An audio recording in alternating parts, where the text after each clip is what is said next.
Ain't showing so much. All right, everybody. Good morning, everybody. How are y'all doing today? Today is Wednesday. Wednesday. I like to spell it W-I-N-S and then have a little shamrock there and D-A-Y because shamrock's what indicative of love. But how many times do we have these things that we don't even know what it means? These, like Wednesday.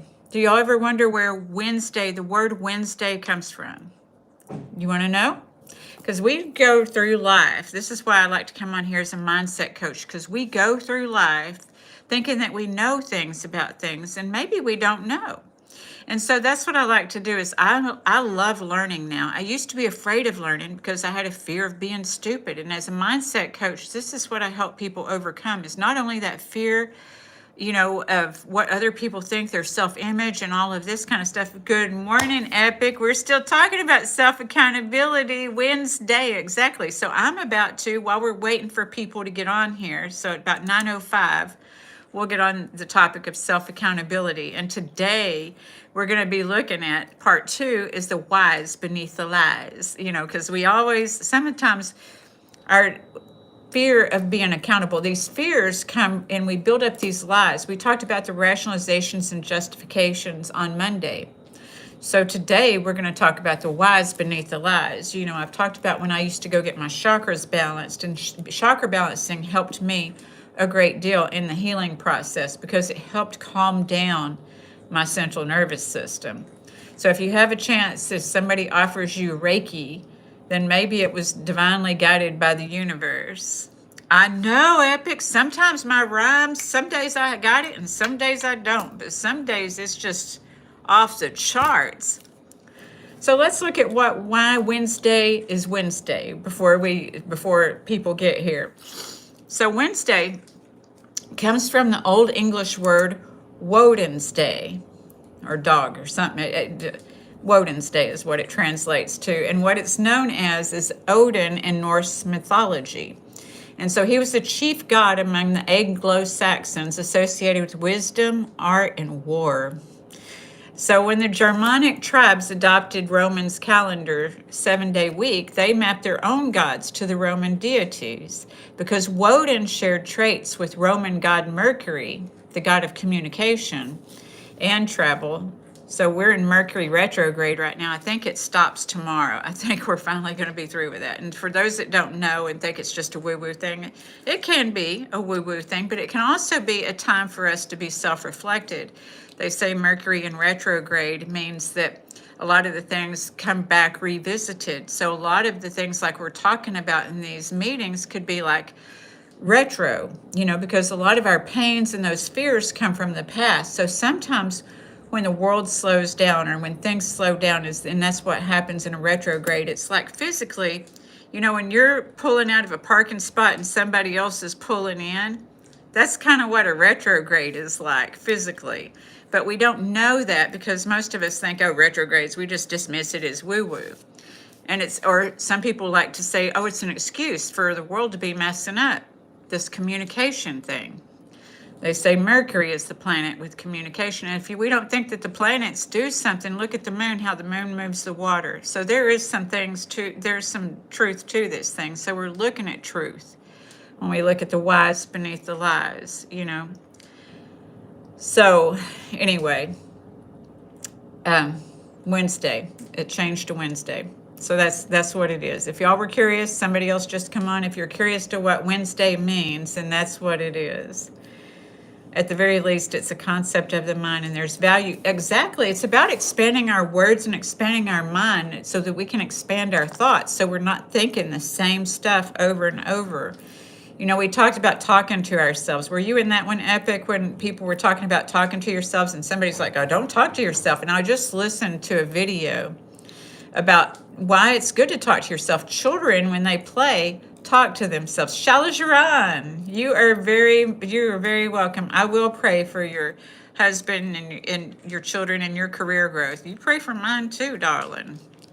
So I appreciate it. I think we all need to pray for each other. And that's what I love about this unity and community is that we got each other here. So I'm going to start here in a minute. We're going to be digging deeper. Actually, the title was Why Beneath the Why. But the thing is like I was saying earlier, when I used to go get my chakras balanced, I haven't got them balanced. My chakra balancer moved to Spain. So hence that's why that idea popped in our head. Yeah, we've spoken about self-talk many times. I do it. Yes, it's important. They say the athletes do it, children do it, because it helps us to create. It's our creativity being spoken out. And, they say speak it into the universe. Well, then when we speak it into the universe, people want to say, you're crazy.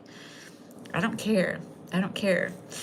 So Monday, we talked about what am I defending and how do we defend that? That's that rationalization and justification. Hello, Mama. Good morning, beautiful Mama. It's Wednesday. Wednesday. I don't know if anybody's humping, but they be winning. So I don't know. So today we're going to talk about why we're defending it, because a lot of these things we don't even realize that we're doing. A lot of people run around in defense mode and don't even realize it. And that's a lot to do with your central nervous system, like I was talking about. Good day. Exactly. Talking about the central nervous system. So when I got the Reiki, it slowed me down. The first time it happened, like she put me on a table and she did this chakra balancing, because I have, a program, or I have a workshop, and coaching that's based around how we can get our neural pathways in alignment with our chakras, because a lot of times we don't even know our bodies, but that's the first thing that we sabotage. I made a post this morning on Facebook, and it said, are you feeling it to heal it? Meaning like FILLING, with either food, alcohol, shopping, because a lot of people these days are overwhelmed and everything, and they're trying to escape from their problems. So they're trying to fill their shopping cart, fill their tummy up, just so they feel comfort, right? But the thing is that we need to feel it, FEEL, to heal it. Because unless we feel it to heal it, we're going to keep having some issues. It would be a wonderful day to win the lottery. It's Wednesday. It could happen. It could happen.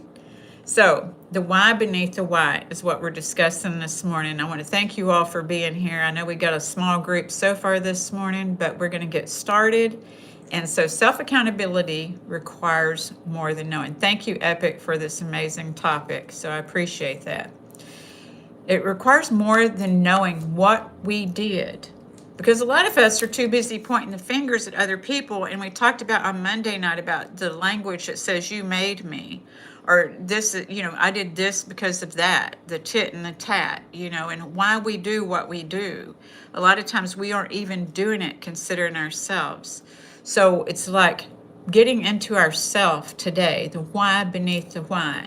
Looking at our own why. A lot of times we're busy focusing on why'd they do that, and making up a story that we don't even know. When we really think about it, we don't know, but maybe our algorithm has trained itself to act like that it thinks that it knows. So sometimes we can acknowledge, this is how it looks. So self-accountability is more than knowing what we did. We can acknowledge, I overreacted. Anybody here ever overreacted? You might have had people overreact at you. So this will help you understand them too. Thank you for the hearts. I shut down. This is when we're going into flight, fight, and freeze, right? This is when you're going into flight, fight, and freeze. And this is also connected with your central nervous system. But we don't have that relationship with our central nervous system until we realize it. So did I overreact? Did I shut down? Did I lie? A lot of people in passive aggressiveness will lie. I know I used to do it, is that I would want to get even with somebody. Somebody would hurt my feelings, how that looks, and I'm not proud of it, but I say we can't save our face and our behind at the same time. So when somebody hurt my feelings, I had some energy. I had some anger built up. But I didn't know how to express my anger. I didn't know how to verbalize my anger, without coming out crossways. I just didn't know how. So I would be what we call passive aggressive. So passive aggressive meant that I would be getting even with people without them knowing I was getting even with them. So if somebody said, Stacy, I don't understand why you don't just do this. And then I might say, okay, then. And in my head, in my actions, I turn around and do something with their, one of their friends or something sideways and backwards, and then when they ask me about it, I'm like, no, no. I play stupid and I play dumb. I talked about I used to play like I innocently and blindly walked into stuff, and I wasn't. I was a part of some chaos, epic. If you backtrack from an action and ask why enough times, there's plenty to learn about ourselves, and it's rarely because of absolutely epic. I was talking about Monday night when I did those whys. When my inner child got upset, because my inner child is the one that will behave childishly or think childishly. My inner child is the one that thinks because somebody's doing well that I'm not. That's that comparison. So we have to heal that. We have to heal it, and we have to feel it to heal it. And you're right. Until we look at ourselves and take that deep dive into ourselves, we just keep doing the same thing, expecting different results because we're trying to think our way out of things. We're trying to intellectualize our way out of things. We're trying to talk our way out of things. But until we feel it, then we can't heal it.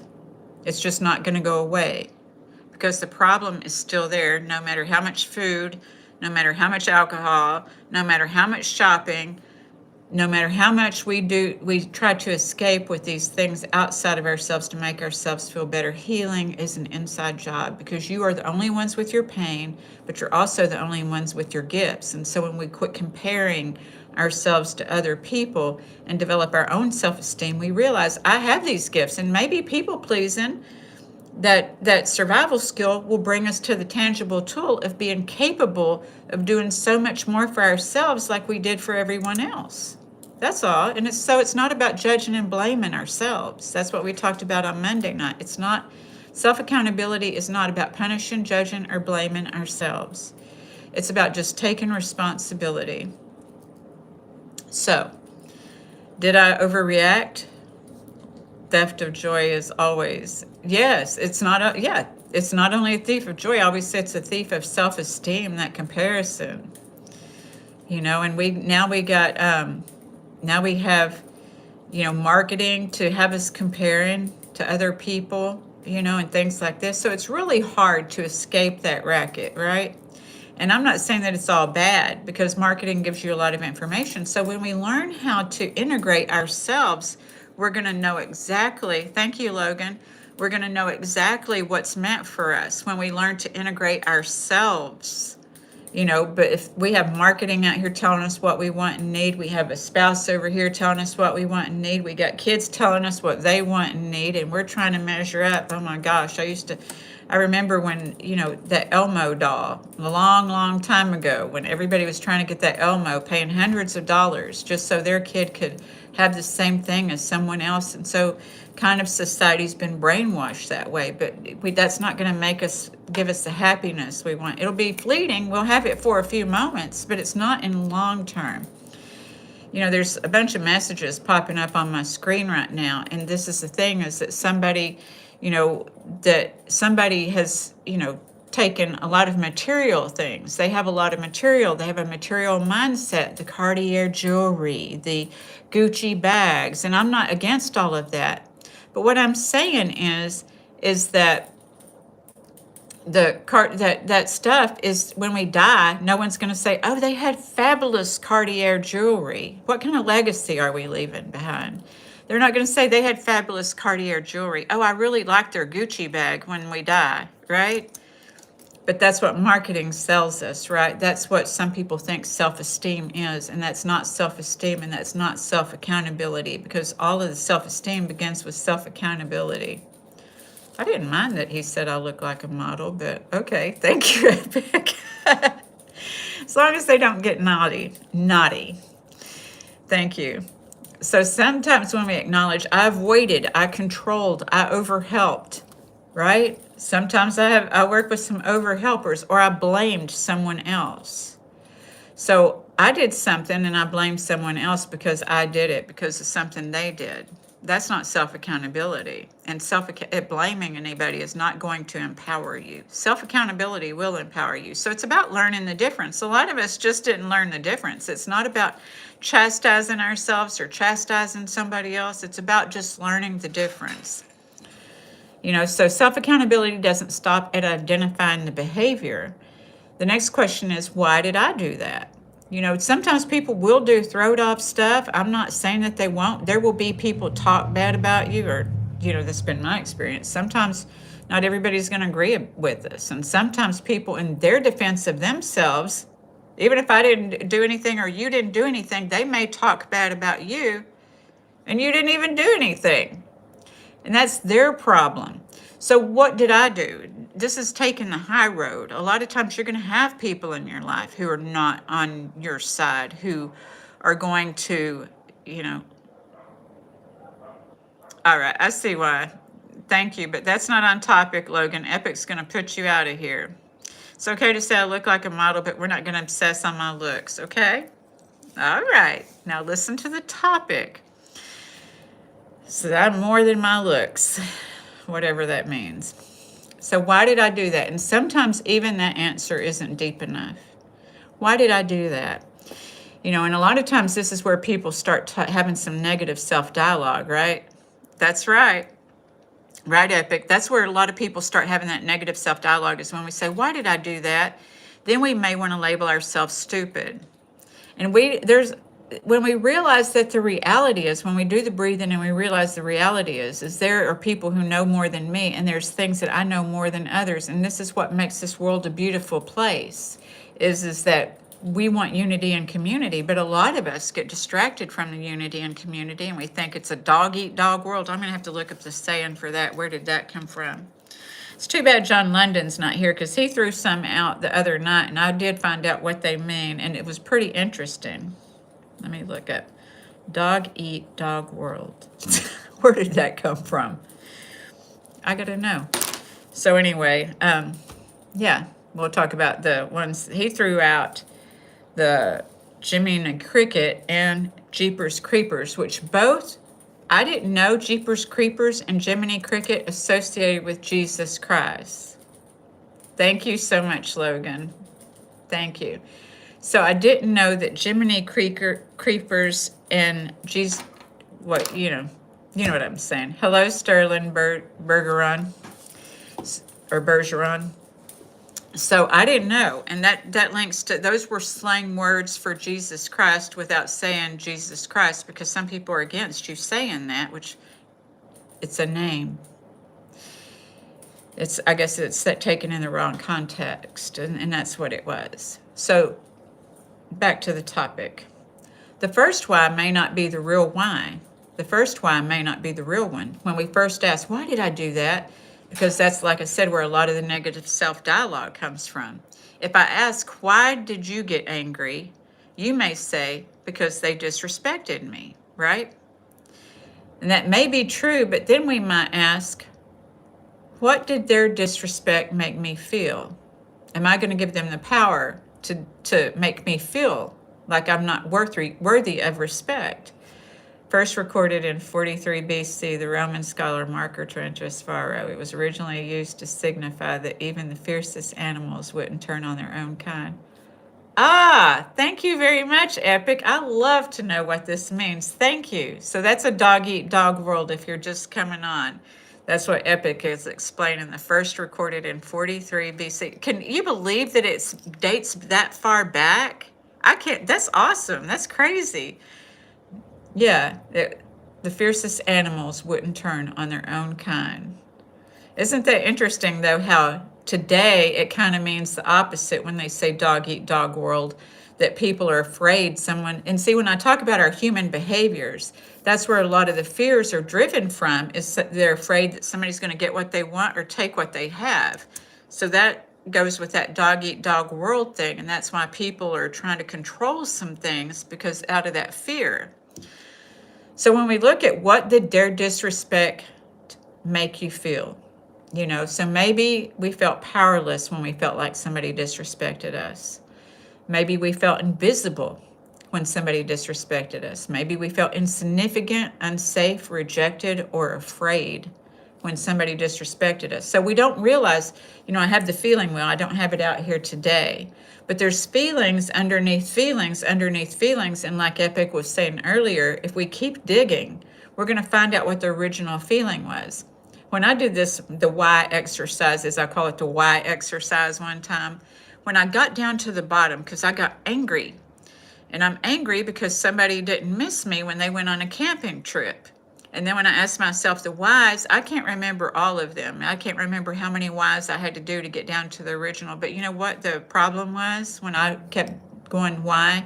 When I kept digging, I realized that what the why connected to is I didn't feel important enough. That's where the inner child, the inner Stacy, wants to act up, wants to act childish.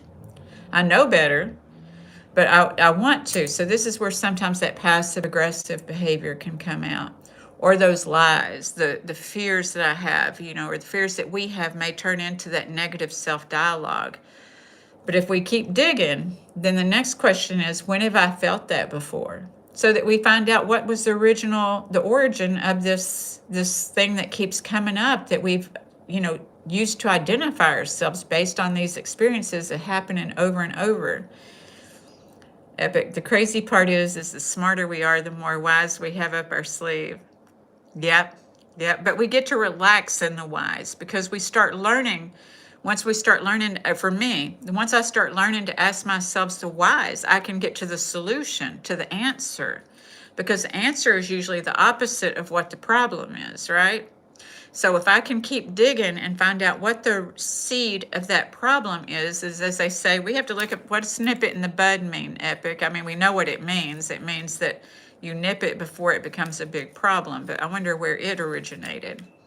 But, these kind of things, is that we understand that, see, when we get to understand where these things originated, like 43 BC, who would have thought? But that tells us that we are specially unspecial. We're unique, but we're not. And we are all perfectly perfect. So this has been going on for ages, but to get to know ourselves, know thyself, right? Socrates, all of them, we talked about them Monday night. Know thyself. So that is the best adventure we're going to take is when we start digging and releasing these lies, because a lot of the things that we told ourselves aren't true. We're not stupid. We're not invaluable. We're not important. We're all important.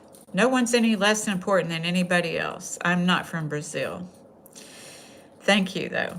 So, and this is where when we dig to discover the why beneath the whys beneath the lies. Because did we lie to ourselves when we told ourselves that negative self-dialogue? Phrase first appeared in written form with a slightly different wording in 1595 when Arthur Henry nip thy affections in the blooms.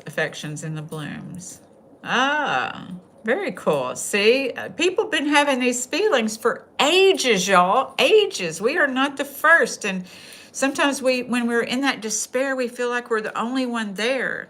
You're right, Epic. I'm on point with this rhyming thing. So the why beneath the why matters in self-accountability because thank you for looking that up, Epic. I appreciate it. So what Epic was just describing, if you can see it in the comments, is nipping it in the bud was what we talked about. So, we can cut these things off once we realize where they come from. That's the bud, right? So this matters in self-accountability because if I only look at the behavior, I may keep repeating it without understanding what's driving it.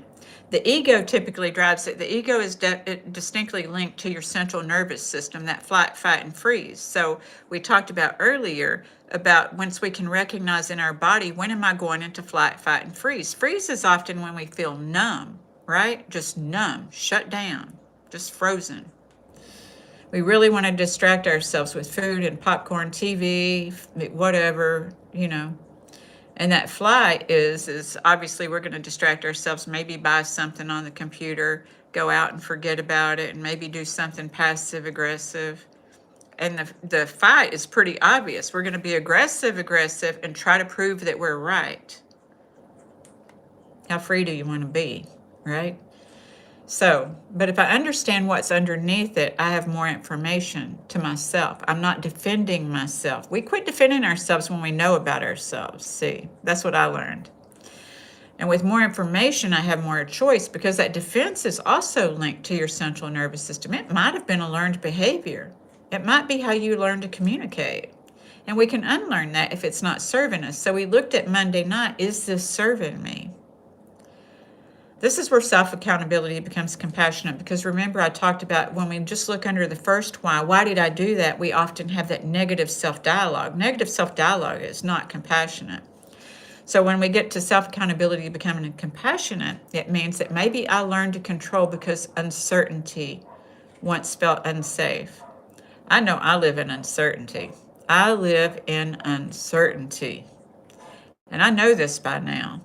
I could not control making things certain for me.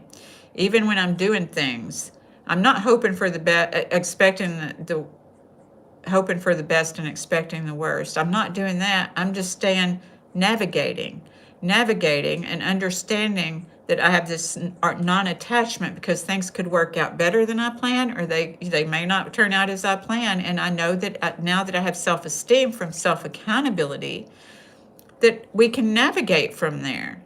That it doesn't mean the negative self-dialogue that comes up with these pain patterns that turn into survival skills. Epic.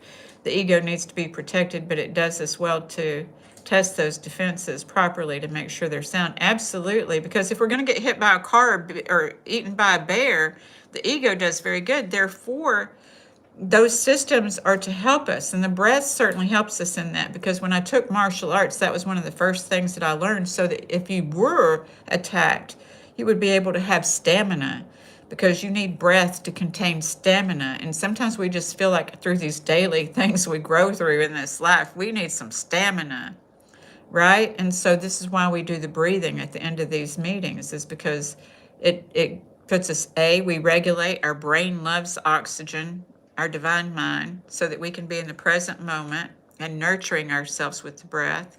Our cells regenerate with the breath, so we're not releasing the toxins. We slow down everything, so that, because sometimes we're releasing toxins when we got these agendas and these strategies and anticipating problems.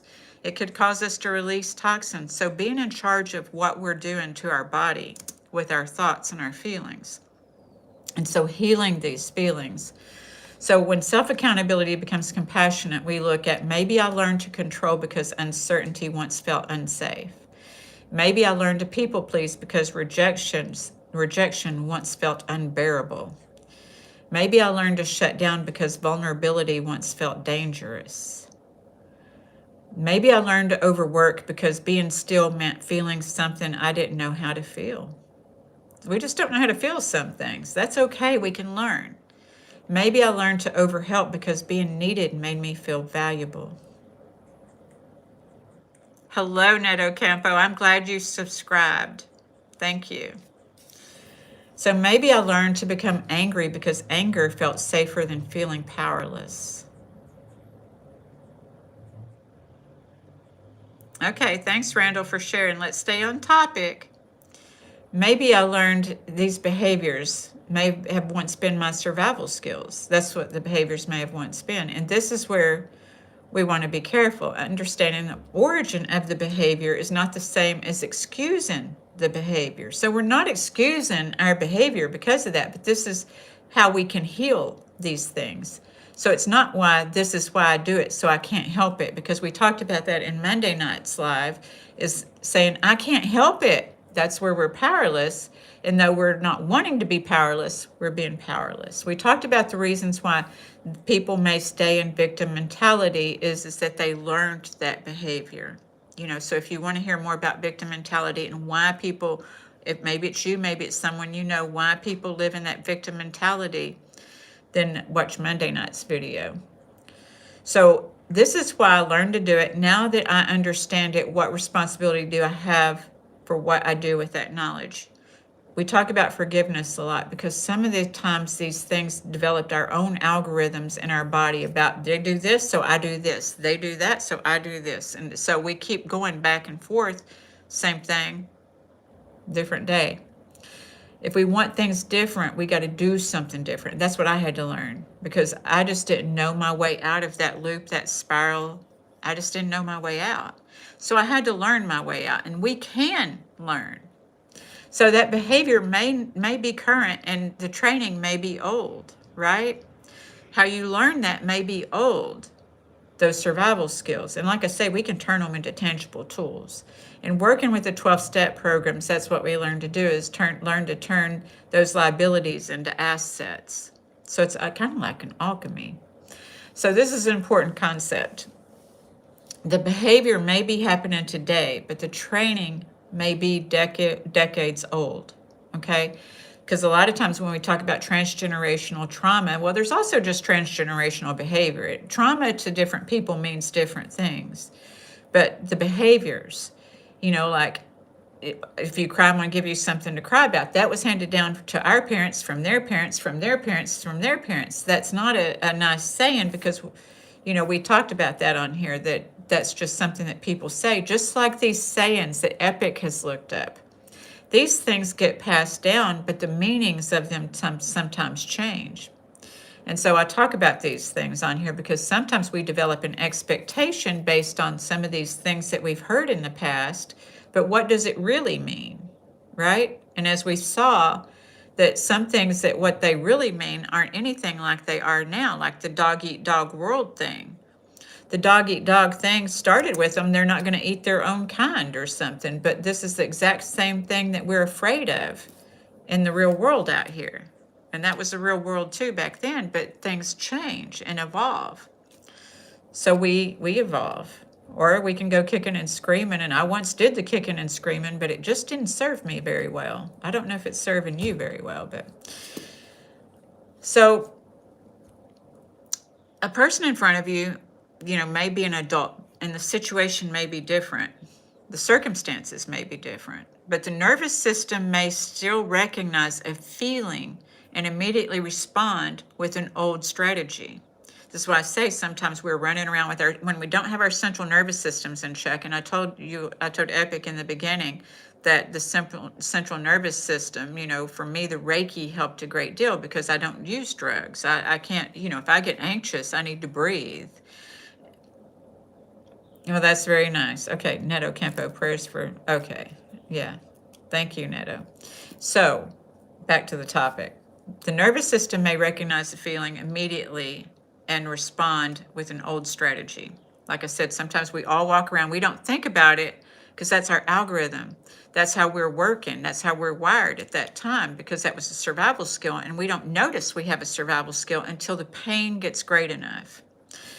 So we may be reacting to something that feels like rejection, but the rejection was actually the feeling we don't want to have, came from a long time ago, not just right now. But we sometimes may accept that as our identity, and that usually doesn't work for us. We may feel a feeling of abandonment. That may be the fear, is the abandonment. The feeling may feel like powerlessness. It may feel like we're being ignored. And those feelings are what we call triggers, right? So, and suddenly reacting to the present as if it's the past. So we'll react based on a story that we made up. Not because we're intentionally choosing. We don't intentionally choose. We think that this is our identity, or that people think this about us, whatever it was that we learned to think about ourselves. So this is why we need to have compassion for ourselves and change, get to the bottom line about, why did I feel this way? Why? And is this true? Because if you've people pleased, you've certainly done enough things where you're capable, but you may not realize your capabilities when you're performing for somebody else. So once you can embody your own capabilities and realize, well, I did this because I was trying to please this person, then we get to heal that and be like, well, it didn't work though, because I wasn't doing it for myself. So self-accountability, this is why psychologists always work on your childhood. It usually is where it stems from. When we had little control over it. Exactly. It is Epic, because that's where our belief systems became programmed in those years from 1 to 12.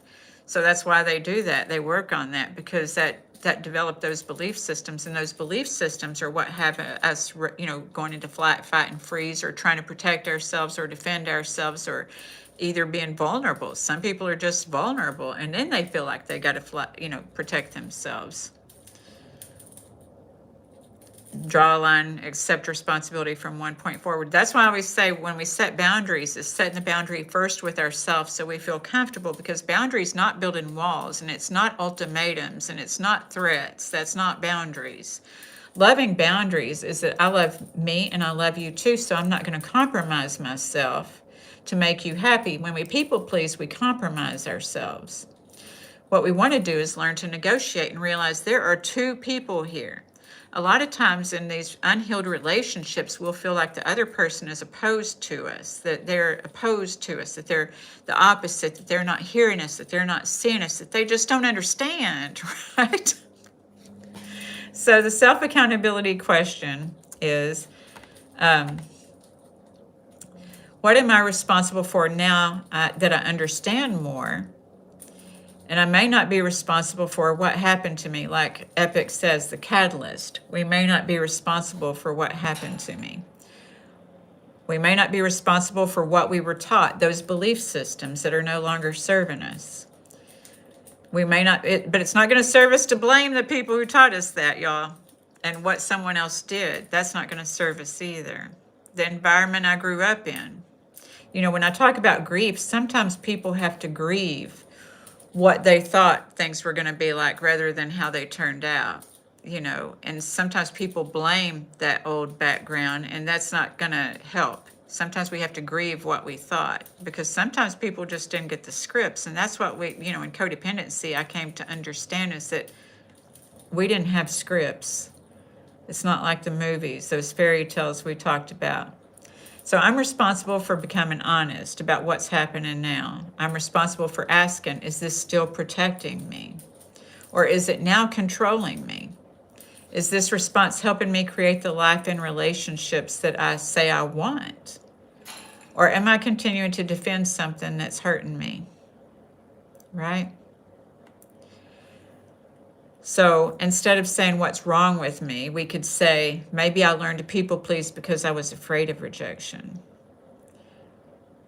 I can understand that. I can have compassion for the person who learned it. This is your self-dialogue. Like when I first got on here, I was talking about the person that was saying talking to yourself. So I can have compassion for the person who learned it. But if I continue saying yes when I mean no, and then become resentful because people don't know what I need, at some point, I have to become accountable for that. Not because I'm bad, because now I know more. That's all, because we don't know what we know until we know, but once we know, so that's the heart of this talk today, is the history can explain me without having the final say over me.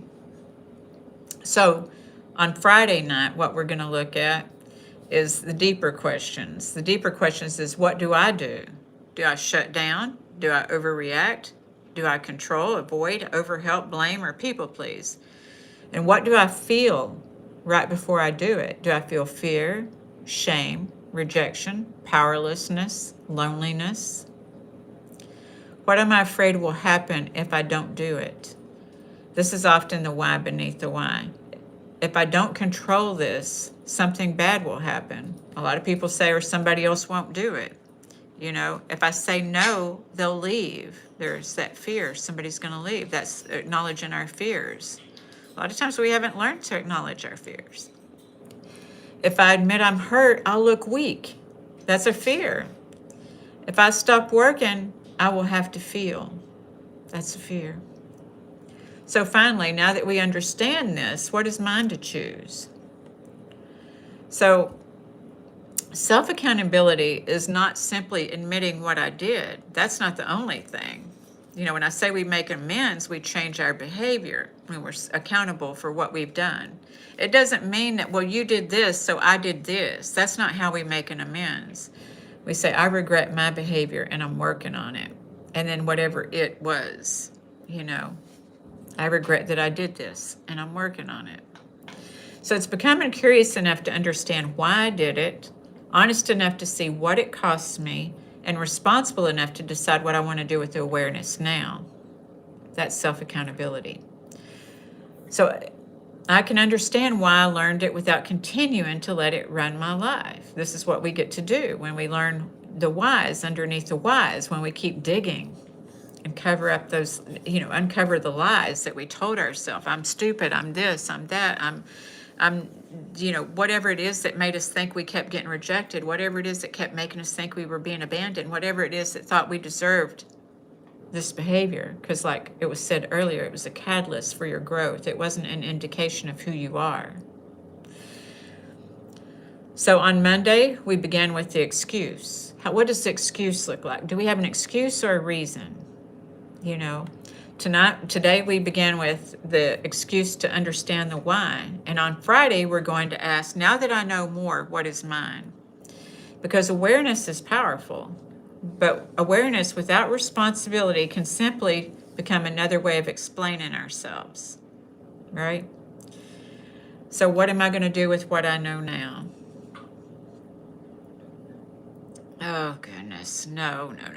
I don't call people. You cannot. Thank you, Epic. So in conclusion today, I want us to just understand the behaviors, our behaviors. We're busy focusing on other people's behaviors, but what's my behavior look like? Because sometimes the behavior we see today began as something that we learned a long time ago, how we behave. What is happening to me when this happens? When do I feel my heart rate? This is the indication of your central nervous system. Your central nervous system is directly linked to your heart, your respiratory, and your digestive systems. So when does my stomach feel like in knots and stuff? What's going on with me? What am I afraid of? When is my heart beating fast? What's going on? What's happening?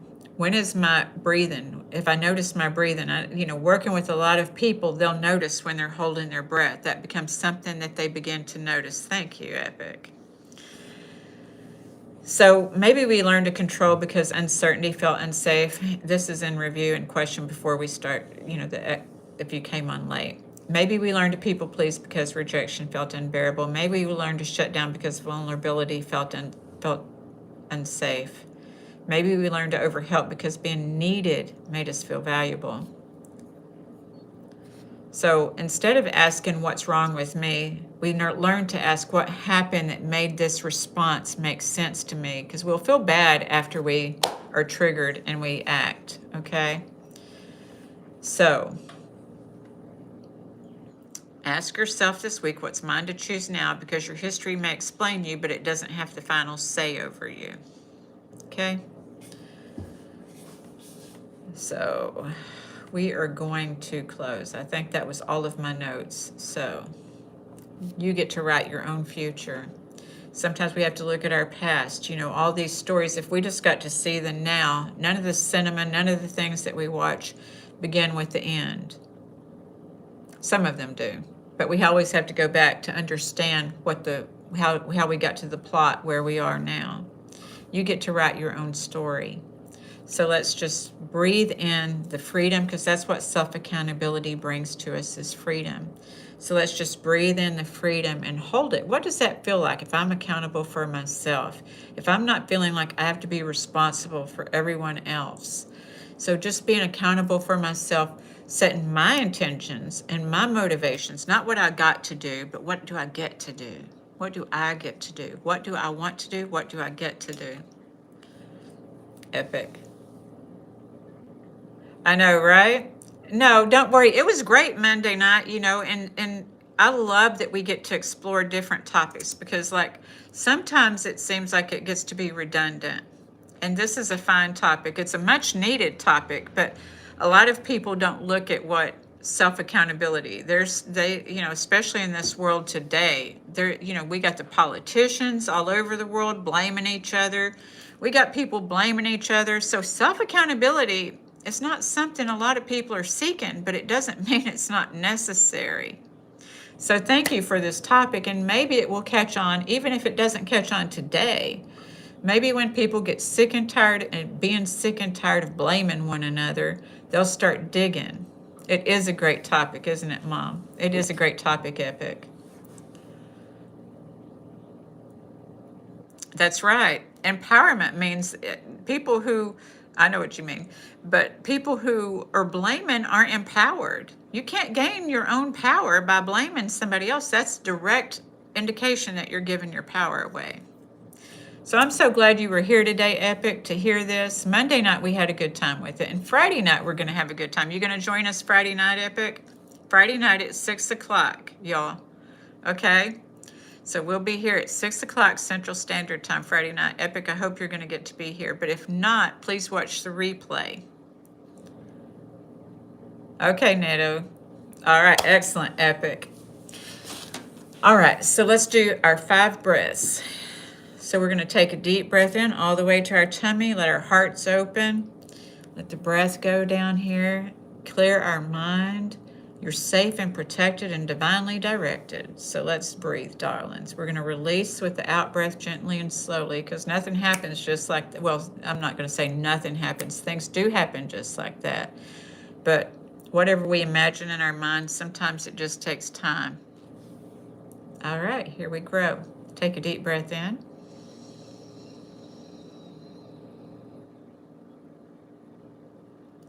Hold it.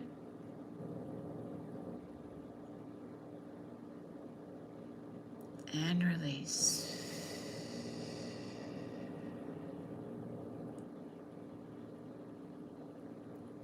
Breathe in.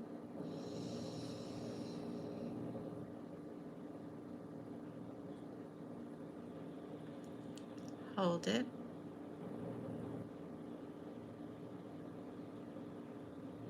And release.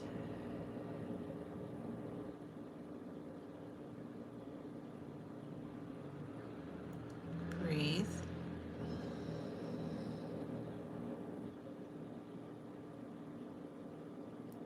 Hold it.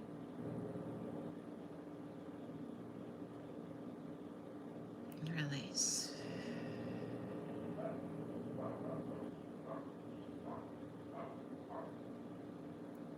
Breathe in.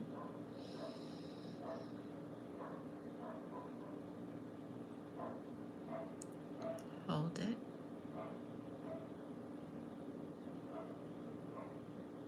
And release.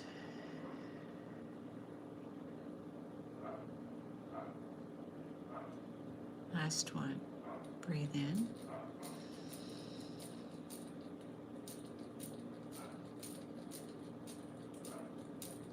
Hold it.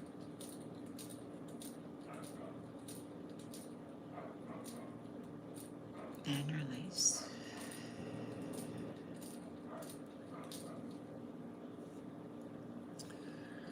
All right, y'all feel better now? Got your breathing on. I hope you're going to have a magnificent day, a wonderful Wednesday. Think about what your wins are today, because you're all winners. You're all overcomers. And so if you're still here, no matter what you're struggling with, if you're breathing, thank you. It is a wonderful Wednesday. So, you're going to overcome whatever you may be struggling with. But remember to keep your whys and don't believe those lies. All right. So I look forward to seeing you Friday night at 6 p.m. Central Standard Time. Thank you so much, Epic. This is a good topic, and it's very needed, and it will catch on. All right. Some people are working today, in the daytime, so that's a lot of it, too. All right. Thank you so much. I appreciate you. Binod, good morning. Yes. Thank you. You're welcome, Epic. Thank you. I'll see y'all Friday night. Yeah. Hey, Binod. We're just finishing. Did you get to breathe with us? I love when I get to breathe with y'all. Good night, Ned Ocampo. Hello, Stuart. All right.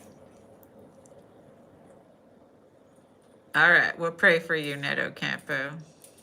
All right. I'll get off of here in a minute when everyone gets to say their hellos. And I know you just arrived, but we started at 9, so we're finishing. We are finishing, but I'll be back on Friday night. Binod, you going to be able to join us Friday night at 6 p.m. Central Standard Time? I hope so. All right, y'all. Have an amazing day. All right. Thank you so much. Bye.